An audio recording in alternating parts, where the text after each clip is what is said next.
নমস্কার। অজয় দেবগন আর মাধবন অভিনীত শয়তানের ট্রেলার কিছুক্ষণ আগে ড্রপ আউট করা হয়। ট্রেলারটা দেখলাম, ট্রেলারটা দেখে জাস্ট মাথা হ্যাং করে গেছে। সিরিয়াসলি বলছি আপনাদেরকে, এরকম একটা ট্রেলার গুজবাম্পস মুভমেন্ট দিচ্ছে যে আমি লিটারালি ভাবনা চিন্তা করতে পারছি না যে এটা কি হতে চলেছে। কিছুদিন আগে যে এটা টিজার এসেছিল আমি দেখেছিলাম, কিন্তু ওইটা নিয়ে আমার কথা বলা হয়নি, কেননা এই কাজটা দেখার জন্য আমি মুখে ছিলাম। ট্রেলারটা যখন আজকে ড্রপ আউট হলো, ট্রেলারের মধ্যে যেই জিনিসপত্রগুলো আমাদের সামনে দেখানো হচ্ছে সেটা দুর্দান্ত। আর স্পেশালি বিশেষ যেই দুটো মানুষের জন্য আমি এই সিনেমাটা দেখব সেটা হচ্ছে আর মাধবন এবং অজয় দেবগন। তাদের এই দুজনের ডেডলি কম্বিনেশন দেখবার মতো।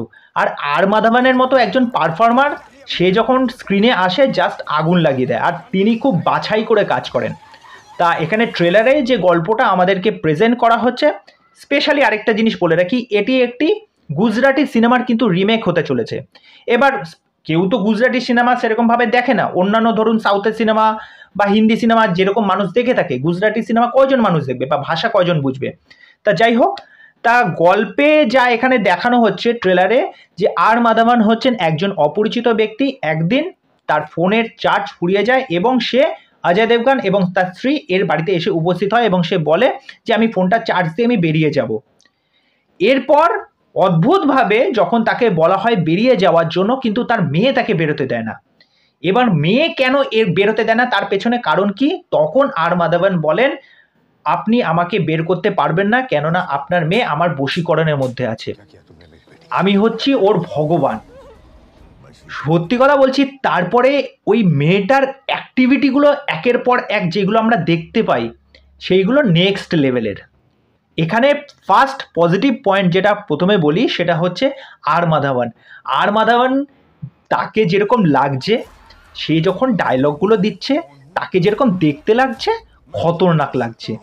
মানে একটা সময় সে তার বাবাকে বলছে যে এই তুই তোর বাবাকে চড় মার, সেই মেয়েটা রীতিমতো চড় মেরে দিচ্ছে, এই চা পাতা খেয়ে নাও, সে চা পাতা খেয়ে নিচ্ছে, যা খুশি যা নয় তাই বলছে। একটা সিনে আমরা দেখতে পাচ্ছি যে সিলিন্ডারটাকে ওপেন করে দিয়েছে, ওখানে ওপরে বসে আছে মেয়েটার, জাস্ট আগুনটা জ্বালাবে। মানে সে কোন লেভেলে বশীকরণ করেছে যে যা যা করতে বলছে তাই তাই করছে। আর অজয় দেবগন এবং তার বউ রীতিমতো ঘাবড়ে গেছে যে মেয়েকে কিভাবে এই জায়গা থেকে বাঁচাবে। তা দেখতে গেলে তার পরিবার এখন বিপদে, স্পেশালি তার মেয়ে এখন বিপদে, এবং এই বশীকরণ থেকে কিভাবে মেয়েকে বাঁচানো যায় তা এই নিয়ে গল্পটা হতে চলেছে। তা মুভির যা গল্প একদম নতুন, একদম ফ্রেশ গল্পটা। অনেকে হয়তো এরকম বলতেও পারেন যে অজয় দেবগন তো যা করছে সবই রিমেক করছে, কিন্তু রিমেক করলেও অজয় দেবগনের যা পারফরমেন্স সেটা নিয়ে কিন্তু কিছু বলবার নেই। ভোলা সেটা রিমেক হতেও পারে, কিন্তু ভোলাতে সে যে পারফরমেন্স দিয়েছে যতই রিমেক হোক, তার একটা কিন্তু আলাদাই ক্যারিজমা আছে। তা আমি বলবো এখানে আর মাধবন আর ওই অজয় দেবগন আর স্পেশালি ওই মেয়েটা যতবার স্ক্রিনে আসছে তার যা পারফরমেন্স, সে যেই অ্যাক্টিভিটিগুলো করছে সেইগুলো খতরনাক লাগছে। সত্যি বলবো দুর্দান্ত লাগছে।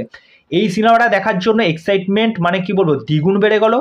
ট্রেলারটা দুর্দান্ত, ব্যাকগ্রাউন্ড স্কোর, তারপরে কালার গ্রেডিংয়ের কাজ, এখানে যে অন্ধকার মুভমেন্টগুলো দেখানো হচ্ছে, লাস্টে যখন দেখবেন যে অজয় দেবগনকে পুরো রক্তাক্ত অবস্থায় পুরো টেনে নিয়ে যাচ্ছে, ওখানকার যে মানুষজন পুরো একটা যজ্ঞফজ্ঞ হচ্ছে, তারপরে যে আর মাধবনের যে আসল রূপটা ফুটে আসছে, সেইগুলো মানে জাস্ট মানে নেক্সট লেভেলে নিয়ে যাচ্ছে এই ট্রেলারটাকে। তা আমি বলবো এরকম একটা কাজ মানে সত্যি মানে পাগলা করে দেওয়ার মতো। তা আমার তো দুর্দান্ত লেগেছে এই ট্রেলারটা। তা আপনাদের কি মতামত? ডেসক্রিপশনে আমি ট্রেলারের লিঙ্কটা দিয়ে দেবো, আপনারা যান, গিয়ে ভিজিট করুন, গিয়ে দেখুন, তারপরে জানান যে এই কাজটা দেখার জন্য আপনারা কতটা এক্সাইটেড। তা চলুন আজকের ভিডিও এখানেই শেষ করছি, পরবর্তী নেক্সট ভিডিও নিয়ে আবার আসবো। আর চ্যানেলে যারা প্রথমবার ভিজিট করতে এসেছেন তাদেরকে একটাই বলবো, এসে আমার চ্যানেলটাকে সাবস্ক্রাইব করে আমার পাশে এভাবে থাকুন, সাপোর্ট করুন, ভালোবাসা রাখবেন। নমস্কার।